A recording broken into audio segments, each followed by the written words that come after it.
यत्र योगेश्वर कृष्णो यत्र पार्थो धनुर्धरः तत्र श्री विजयो भूतर ध्रुवाणी तिर्मतिर्मम. नमस्कार, मी मंगेश कुलकर्णी, ॲस्ट्रो वास्तू कन्सल्टंट. आज या ठिकाणी आपण एखादी प्रॉपर्टी घेताना ती प्रॉपर्टी आपल्याला लाभेल की नाही हे कसं पाहायचं याच्यावरती आपण चर्चा करणार आहोत. तर कुंडलीच्या अनुसार एखादी प्रॉपर्टी घेताना त्या प्रॉपर्टीची द्वार कुठल्या दिशेत असावे हे आपल्याला कुंडलीवरून ठरवता येते. तर सर्वात महत्वाचं म्हणजे आपण अख्ख्या आयुष्याची जमापुंजी एका घरासाठी वापरतो. घर बांधकाम करताना, एखादा बंगला बांधकाम करताना किंवा एखादा फ्लॅट घेताना आज करोडो रुपये प्रॉपर्टीची किंमत झालेली. मग अशा प्रॉपर्टी घेताना आपल्या पत्रिकेला कुठल्या दिशेचे द्वार लाभते हे बघणं गरजेचं नाही का? बरं, एकदा घेऊन झाल्यावरती त्याच्यावरती उपाययोजना करण्यापेक्षा जर आपल्याला आधीच माहिती असेल की बाबा माझ्या पत्रिकेला कुठली दिशा लाभणार आहे, कुठली दिशा सपोर्ट करणार आहे, अशा प्रॉपर्टीत गेल्यावरती त्याचे शुभ परिणाम अत्यंत मिळतात. मग ते मानसिक असतील, आर्थिक असतील, शारीरिक असतील, या सर्व गोष्टींचे शुभ परिणाम आपल्याला तंतोतंत मिळतात.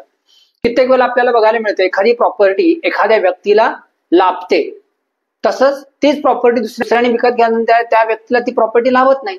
मग असे का होते बरं?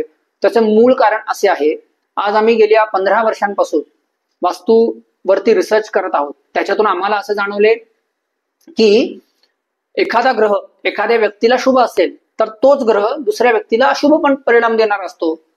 तर एक थोडक्यात उदाहरण द्यायचं झालं तर मंगळ ग्रह हा जर पत्रिकेत शुभ असेल तर दक्षिण दिशा ही त्याला अत्यंत शुभ परिणाम देऊन जाते.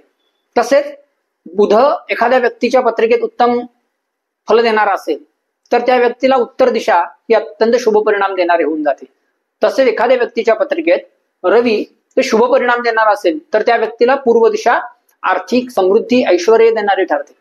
बरोबर याच्या विपरीत जर एखाद्या व्यक्तीच्या पत्रिकेत मंगळ खराब असेल तर मात्र अशा व्यक्तीला दक्षिण दिशा अजिबात सपोर्ट करत नाही, व्यवसायात यश देत नाही, नोकरीत यश देत नाही, आरोग्याचे प्रॉब्लेम क्रिएट होतात. उत्तर दिशे संबंधात जर एखादा द्वार असेल त्याच्या पत्रिकेत जर बुध हा अशुभ असेल त्याचे परिणाम सुद्धा अत्यंत वाईट त्या ठिकाणी बघायला मिळतात. कित्येक वेळा सांगितलं होतं की उत्तर दिशा कुबेराची आहे, पण पत्रिकेत जर बुध शुभ नसेल तर उत्तर दिशा ही अशुभ परिणाम मात्र 100% देते. तसेच एखाद्या व्यक्तीच्या पत्रिकेत शनी जर अशुभ परिणाम देणार असेल तर अशा व्यक्तीला पश्चिम दिशा सुद्धा अत्यंत त्रासदायकच ठरते.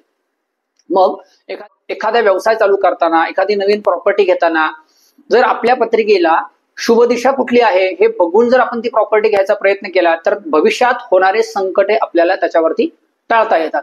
आपल्याही जन्मपत्रिकेमध्ये एखादी वस्तू घेताना कुठली दिशा शुभ परिणाम देणार आहे व कुठली दिशा अशुभ परिणाम देणार आहे हे अवश्य जाणून घेणं अत्यंत गरजेचे आहे. खालती नंबर दिलेले आहेत, या नंबरवरती आपण संपर्क साधून अधिक माहिती मिळवू शकता. धन्यवाद.